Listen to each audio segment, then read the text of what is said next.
95% of all college graduates don't know what a financial statement is. But I say to young people like you, there's 6 basic words to financial literacy and financial education.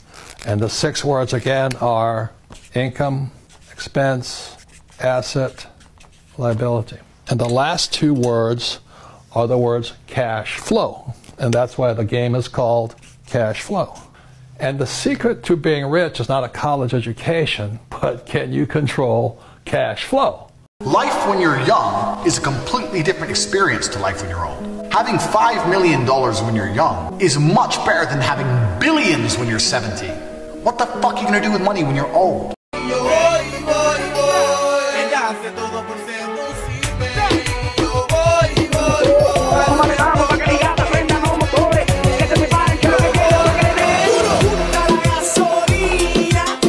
Financial freedom means that you're making enough money so that you don't have to think about it continually, or, best of all, that you never think about it at all.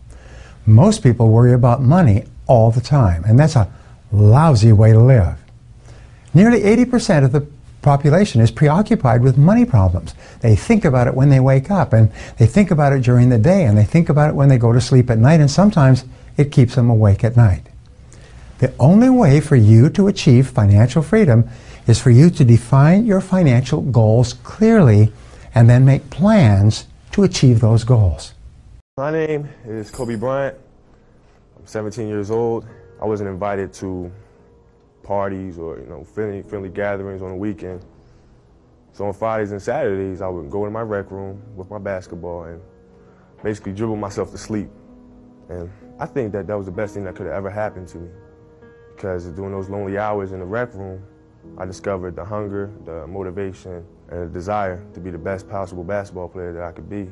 Nobody is going to give you anything that you have not earned. Nobody cares how tough your upbringing was. Nobody cares if you suffered some discrimination. And moreover, you have to remember that whatever you've gone through, it pales in comparison to the hardships previous generations endured, and they overcame them. And if they overcame them, you can overcome them too.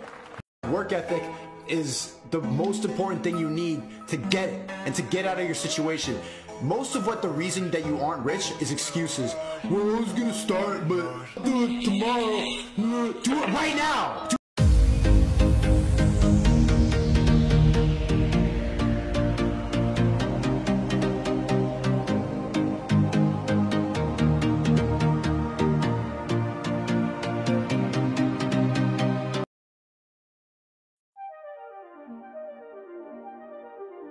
One of the most important things, never, ever quit. Never quit. And I've seen people quitting. And if they would have held out longer, they would have been successful. I've seen it so much. I've seen some of the most brilliant people in the world that never made it because they were quitters. One of the things about loving what you do is that it's not work, and therefore you don't quit automatically. It's a lot easier not to quit.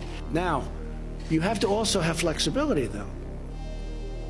You can't necessarily say, I'm never giving up, and you got to be able to weave and bob. You have to have flexibility. You have to always be able to change course a little bit, maybe always with that same goal, but don't quit. Every couple should have 4 bank accounts. The one bank account, that's your joint account, it pays everything that's a necessity to live.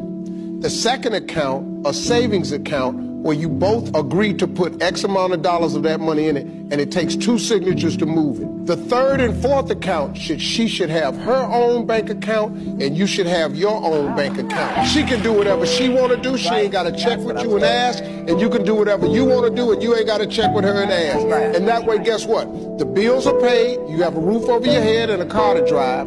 You all are trying to save a little bit of money, and you got to have your own life. Those 2 joint accounts, bill paying one and the savings, should the man put in more money than the woman? Your check, my check, should go into the account. Then the decision is made how much goes into your personal to do what you want to do, and how much goes into my personal to do what I want.